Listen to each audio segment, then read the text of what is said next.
Donc moi, mon rôle, c'est de voir en quoi l'exploitation des data va impacter vos stratégies, vos approches sur à la fois l'analyse et la planification stratégique. Alors c'est plus une mosaïque d'approches, sachant que, comme vous le savez, ça bouge énormément. Donc, ça, effectivement, la data amène à avoir à disposition des nouveaux outils d'analyse de sa concurrence, de son environnement, de sa marque, telle qu'elle est exposée sur le web, et donc change de plus en plus la manière de penser ces stratégies, avec surtout, me semble-t-il, un phénomène d'accélération absolument phénoménal qui est en train de se produire, que les entreprises ne peuvent pas ignorer. Voilà, je vais vous parler un peu de tout ça. Alors, pour introduire le sujet, je voudrais citer un professeur de New York University qui a sorti un des bouquins de référence sur le sujet de la data, la big data.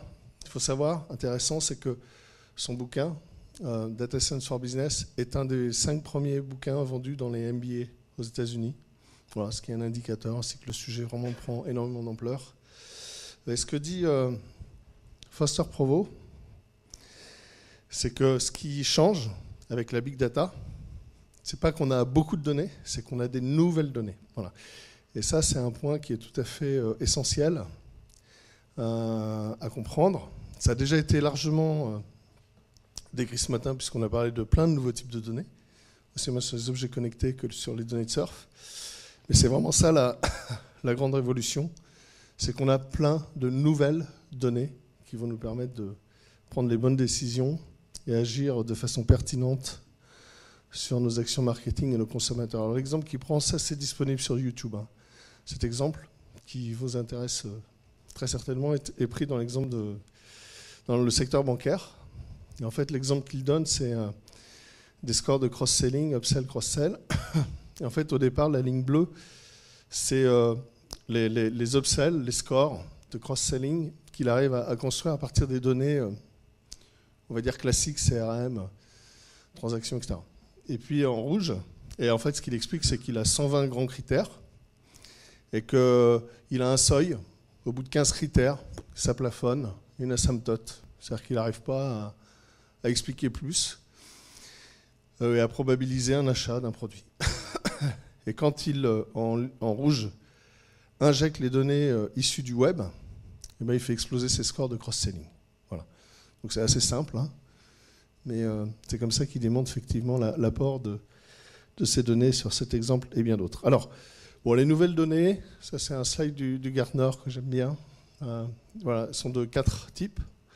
Vous avez bien sûr le tout premier, l'Internet de l'information. Donc ce sont toutes les pages web, tout le rédactionnel, avec sur ces données une expertise qui s'est vraiment répandue très largement, qu'a décrite Frédéric, qui est l'analyse du langage, ou le traitement sémantique, qui lui-même fait appel à énormément de disciplines différentes, mais il y a des disciplines qui sont sur l'interprétation, l'analyse de sentiments, d'autres qui sont sur la classification. Ce que fait Weborama, comme l'a rappelé Frédéric, c'est de la classification de mots, voilà, à des fins de recherche de performance marketing, d'analyse de proximité. Donc l'Internet of People, je ne fais pas de dessin, les réseaux sociaux. Quelque chose dont on parle peu, mais qui va vraiment se développer, c'est Internet des endroits, que vous avez de plus en plus à travers la qualification à travers les apps mobiles, et puis bien sûr l'Internet des objets. Voilà. Et un petit clin d'œil, même les requins s'y mettent. En août 2014, les gardes de côte australiens ont commencé à connecter les requins pour alerter sur Twitter de l'arrivée des requins à proximité des côtes. Voilà, donc c'est vrai qu'il n'y a pas forcément de limite à l'exercice. Alors, ça c'est le slide Weborama que Fred vous a montré. Donc c'est vraiment clé, c'est-à-dire que dans vos entreprises, je pense qu'il est tout à fait essentiel que vous commenciez à vous intéresser à ces techniques-là, parce que c'est comme ça que vous allez de plus en plus segmenter vos populations, à travers l'interprétation de leurs intentions, de leurs profils comportementaux, en analysant les types de contenus sur lesquels ils surfent, qu'ils visitent, etc. Et donc c'est ça qui va vous permettre de comprendre les phases de vie, par exemple, dans lesquelles elles sont, leur centre d'intérêt. Ça, c'est tout à fait clé. Mais quand on se place d'un point de vue stratégique, il y a d'autres domaines d'application assez nouveaux. Je vais vous en montrer un qui sont intéressants à considérer. Et j'en évoquerai un autre que je ne vais pas montrer. Alors, il y a une petite typo, c'est SXSW. Donc, SXSW, c'est le festival des médias interactifs qui a lieu tous les ans à Austin, depuis 1987, je crois. Et on parle énormément d'objets connectés, de l'extension, l'homme augmenté. Alors, je ne sais plus comment on dit, hein. Mais le fait que... la relation homme-machine, pardon. Bon, le mot m'échappe. Pardon ? Non, pas réalité augmentée. L'humain augmenté, mais je ne sais plus comment... Bon, désolé. Et en fait, sur les 1628 conférences, il y a une impression de profusion, parfois de confusion qui peut ressortir. Ce qu'ils ont fait, c'est qu'ils ont récupéré le contenu des 1628 conférences. C'est une boîte qui s'appelle Quid qui fait ça. C'est une start-up intéressante qui fait de l'analyse stratégique à partir de l'analyse sémantique. Et qui en fait a récupéré le contenu des 1628 conférences et qui l'a mappé. Donc chaque point c'est une conférence. Donc vous avez une étape de classification qui est l'analyse de proximité de contenu. Donc ça vous dit voilà les grands thèmes qui ont été abordés. Donc startup entrepreneurship, gaming, virtual reality, etc. Et qui vous dit en fait il y a 9 thèmes, 9 points vraiment innovants qui sont à retenir de ces 1628 conférences. Bon, c'est un exemple. Hein. Bon. Mais ils sont vraiment focusés sur cette analyse des tendances à partir du traitement du langage et du sens. Et de plus en plus, les agences, les marketeurs, les boîtes de médias commencent à se poser la question du positionnement des marques. Donc en appliquant ces techniques-là, c'est-à-dire j'ai un territoire de marque, quelle est ma trace numérique et le territoire de ma marque sur le web. Quand je compare la trace que je laisse sur le web et ce que je souhaite être mon territoire de marque, y a-t-il un gap? Et comment sont positionnés mes concurrents? Je vais vous donner un exemple. Sony, la marque Sony est associée dans 56% des cas avec l'univers console de jeu sur le web. Quand vous regardez l'univers console de jeu, Sony a une part de voix qui est 2 fois moindre que Microsoft. Donc ces deux éléments, vous comprenez bien l'impact stratégique de cette analyse. Sur sa première catégorie, très dominante, ils sont de loin un petit numéro 2 par rapport à Microsoft. Et ça, c'est de l'analyse de ce qui existe sur le web. Voilà. Donc beaucoup de nouveaux domaines d'application.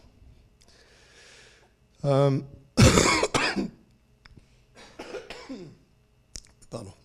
Autre exemple intéressant, le management, donc Hôtel Accor. Donc il faut appeler une société qui s'appelle Utrust, qui récupère systématiquement sur l'ensemble des hôtels du groupe, l'ensemble des commentaires, l'ensemble des contenus disponibles sur le web, et qui les agrège, et donc crée par hôtel un tableau de bord. Tu veux un verre d'eau ? J'ai une bouteille, merci. Qui crée par hôtel un tableau de bord, qui devient un outil de management des patrons des hôtels. Toujours par la même technique, hein, qui est de l'analyse sémantique.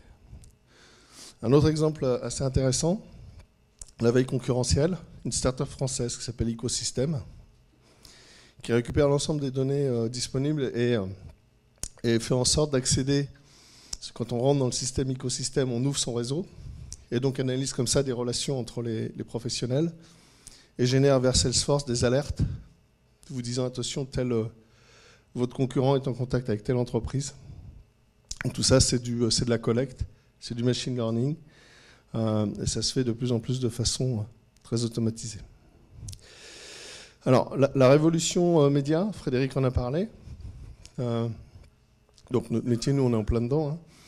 C'est ce qu'on vit tous les jours. Et donc, vous voyez, le point important, c'est qu'avant, vous disiez, pour exposer à un internaute, à ma communication, à mon offre, je suis prêt à payer 3 € du 1000 l'exposition média. Et maintenant, ce qu'on va faire, c'est qu'on va être prêt à payer, à différencier cet investissement Il y a des internautes sur lesquels on va être prêt à payer 1 euro du 1000 l'exposition, d'autres sur lesquels on va être prêt à monter à 5-6 euros du 1000. Pourquoi? Parce qu'on va estimer la valeur du contact de l'internaute porté à travers des informations contenues dans le cookie. Voilà. Donc ça, c'est une réalité, hein. C'est vraiment ce qu'on fait tous les jours. Et donc, pourquoi on peut faire ça? Parce que, bon, il y a ce que Frédéric a évoqué, c'est le fait qu'on achète en temps réel à l'unité. Il faut voir que sur les médias, maintenant, on parle de places de marché en référence au marché boursier. Donc les places de marché aux médias fonctionnent comme les places de marché financières. C'est-à-dire que si j'achète une impression, traditionnellement, vous savez, quand vous achetez beaucoup, vous payez moins. Sauf que sur les marchés boursiers, c'est le contraire qui se passe. Quand vous achetez beaucoup, vous payez plus. Il se passe la même chose maintenant en pub. C'est-à-dire que quand vous achetez beaucoup, vous payez plus, comme sur les marchés boursiers. Et donc les clients à forte valeur sont de plus en plus recherchés et donc coûtent de plus en plus cher. Voilà. Donc à toucher. Alors, tout le monde n'a pas la même valeur pour tout le monde, mais on voit quand même qu'il y a des tendances qui se dégagent. On a des internautes qu'on essaie de toucher, qu'on a beaucoup de mal à toucher, ou alors il faut vraiment payer très cher pour pouvoir les toucher. Et donc, sur ce schéma-là, vous avez donc tous les types de données à gauche, là, enfin, au centre, et puis en gros, sur la gauche, ce qu'on peut toucher. Donc vous avez le profil socio-démo, ses centres d'intérêt, son niveau d'engagement avec votre marque, c'est-à-dire est-ce qu'il a consulté vos vidéos, votre site web, etc. Est-ce qu'il a interagi, est-ce qu'il est en phase d'intention d'achat, est-ce qu'il a mis en panier, est-ce qu'il a visité un portail immobilier, et la section crédit par exemple, donc là on va parler d'intentionniste, crédit immobilier, et voilà, jusqu'à la conversion bien sûr. Et ce qui est intéressant, c'est que sur la droite, le rapport au temps est en train de changer. Quand vous êtes sur du socio-démo, le statut du client ne change pas, enfin change très lentement. Hein. Donc vous êtes sur du temps long.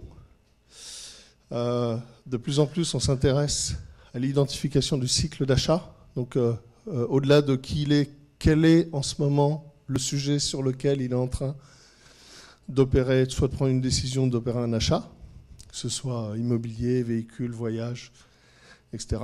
Par exemple, quand j'étais chez Weborama, on avait identifié pour un grand opérateur télécom que vous avez des gens qui avaient un score très élevé, c'est-à-dire qu'il y avait une intensité très très élevée sur la catégorie sur la catégorie tablette. Bon. Et ben, vous passez d'une logique de centre d'intérêt à une logique d'intention. C'est-à-dire quelqu'un qui, dans les 7 derniers jours, passe beaucoup de temps sur le sujet tablette, vous pouvez être quasi certain qu'il est en train de rechercher il va faire l'achat d'une tablette dans les prochains jours. Donc là, vous identifiez le cycle d'achat, indépendamment de qui il est. Et l'interaction, de plus en plus, ce vers quoi on va, c'est comprendre en temps réel, au moment présent, quelle est l'intention dans la session de l'internaute. Donc il va sur cette page, quelle est la probabilité que derrière est converti sur mon produit. Voilà. Donc de plus en plus, c'est du profiling en temps réel. Bon. Il y a des nouvelles segmentations qui apparaissent. Personnellement, je suis assez sceptique sur leur efficacité, mais bon, il faut savoir qu'elles existent. Pas de raison de filtrer. Vous avez une société qui a d'ailleurs beaucoup de succès au UK qui s'appelle Visual DNA. Et ce qu'ils font, c'est qu'en fait, ils ne font plus remplir de questionnaires. C'est-à-dire qu'ils exposent les internautes à un panel de photos. Et donc, on choisit des photos. Ouais. Et ensuite, il y a un questionnaire qui... plus c'est relié à des données de surf. Et donc ça fait des liens entre des comportements sur le web et des profils psychographiques. Donc là, c'est le profil du gamer, en fait. Hein. Bon. Donc ça vous dit, voilà, les environnements typiquement avec lesquels il est en affinité, et puis les types d'achats qu'il a. Voilà. Donc la segmentation psychographique dont on parle depuis assez longtemps commence effectivement à être rendue davantage possible avec les données web. Je vais d'ailleurs... J'aurais pu faire ça avant. Désolé. Alors ensuite, il y a un autre sujet qui est l'innovation dans les services. Vous avez tous entendu parler, bien évidemment, de l'ubérisation. Je pense que si vous êtes dans cette salle, il est peu probable que vous n'ayez pas entendu parler de ce phénomène. Et donc, ce qui est intéressant, c'est deux choses. D'abord, que Uber, c'est un agrégateur de données. C'est vraiment une data company, IBM. Et la deuxième chose, c'est que les boîtes qui produisent les données qu'agrège Uber sont 100 à 1000 fois plus grosses qu'Uber au départ. Alors en valorisation, moins aujourd'hui. Mais en fait, ouais, donc c'est des boîtes qui ont énormément de valeur en data, sauf qu'il y a un truc qu'ils ont oublié de faire, c'est de les croiser avec d'autres. Et cette notion d'échange est fondamentale. La valeur, je ne vais pas vous dérouler aujourd'hui la chaîne de valeur de la big data, mais la valeur se crée par l'échange et par l'ouverture. Et là, c'est un shift fondamental de mentalité que vous allez devoir opérer et d'approche. Pour avoir beaucoup bossé dans le CRM, comme certains d'entre vous dans la salle, j'ai grandi avec l'idée que mes données devaient être, d'abord appartenaient à l'entreprise, devaient être protégées. J'étais dans un système fermé, absolument pas ouvert, surtout pas ouvert. Voilà. Alors ça ne veut pas dire qu'on va mettre sa base CRM en ligne. Alors, on peut la minimiser, la crypter, etc. Mais culturellement, il y a un shift à faire mental qui est l'ouverture. Ouvrez-vous sur la donnée qui existe, ouvrez-vous sur l'écosystème, Internet. Vous ne pouvez plus être sur vos propres données. Il faut vraiment cet échange de données qui va vous permettre de créer de la valeur.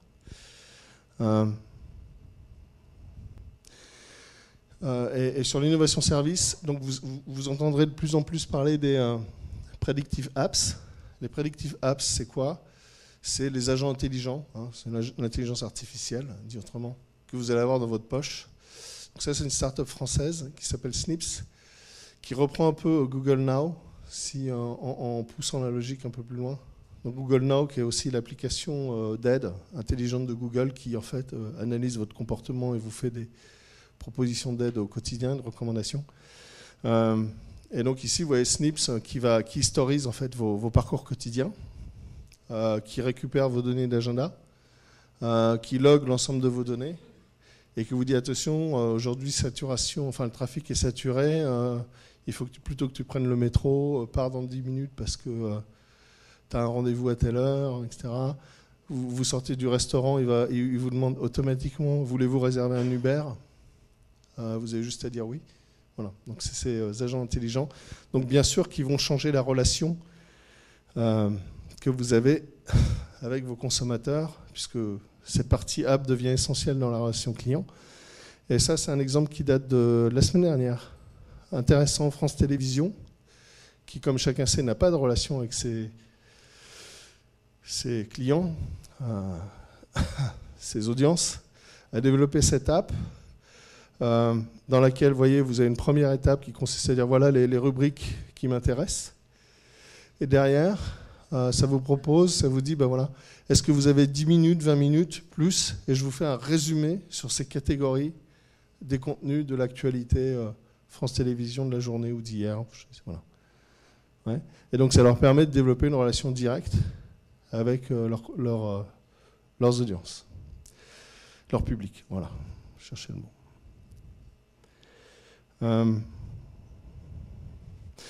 L'autre phénomène clé,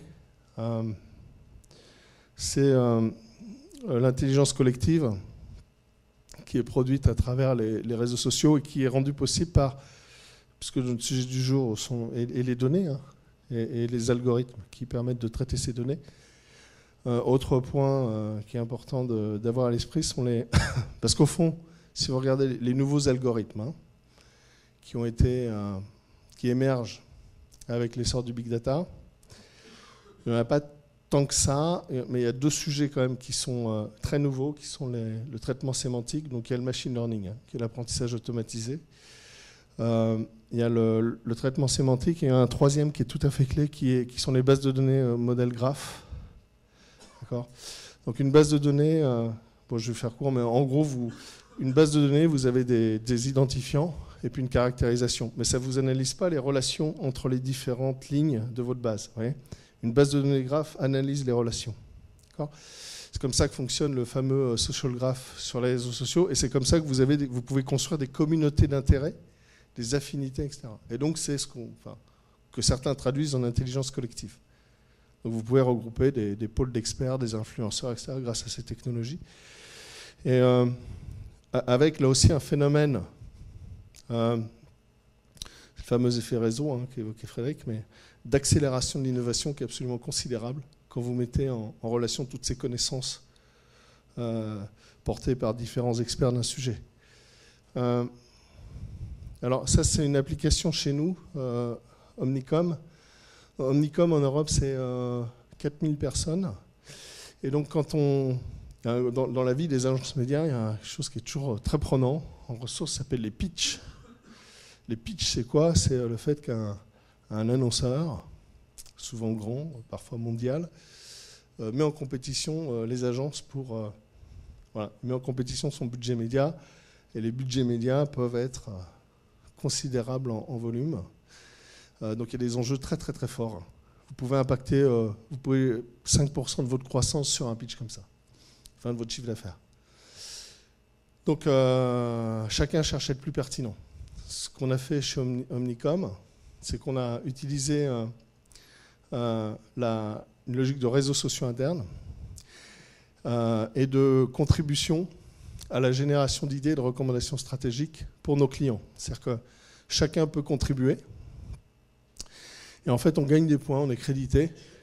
Et vous voyez, Ray, ici, il a une expertise de 53.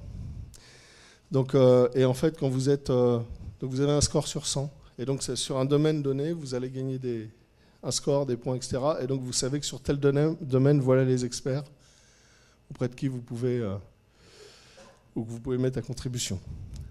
Avec une logique de jeu de rôle.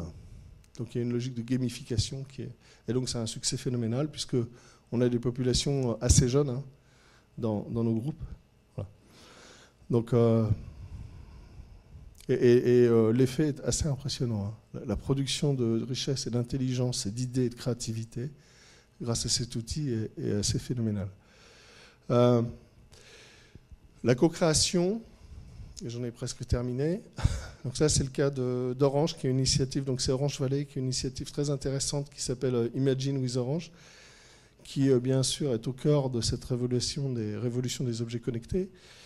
Et en fait, Imagine with Orange, c'est quoi? C'est un dispositif de co-création, c'est une plateforme qui interroge dans le monde entier, donc dans 25 pays, enfin le monde entier, dans 25 pays, les utilisateurs pour aider Orange à penser ses offres, etc. Et typiquement, ils ont fait récemment une campagne sur le sujet des objets connectés à la maison. Et les deux thèmes qui ressortent, c'est la volonté d'avoir un hub, un portail, une interface unique. Et le deuxième qu'ils n'avaient pas forcément identifié, mais qui coule de sens, c'est l'inquiétude des consommateurs. C'est de pouvoir retrouver ces objets. Donc il y a un sujet de localisation des objets qui est très important en fait. Donc, et sont des idées et des axes d'innovation qui sont ressortis de ces échanges avec les consommateurs. Pour terminer, je vais citer un jeune professeur brillantissime du MIT qui s'appelle Maitei Zaraya et qui a développé la théorie suivante. Ce qu'il dit, c'est dans le cloud, louer 100 serveurs pendant 1 heure ou un serveur pendant 100 heures, ça coûte la même chose. Ce qui est vrai. L'impact de ça, c'est que vous pouvez pour le même coût avoir l'information, le résultat du traitement 100 fois plus vite qu'avant. Donc vous avez une compression du temps qui est phénoménale grâce au big data. Et lui, il va jusqu'à dire la big data améliore la productivité du dollar investi. Je crois qu'il y a beaucoup de financiers dans la salle, ça doit vous parler.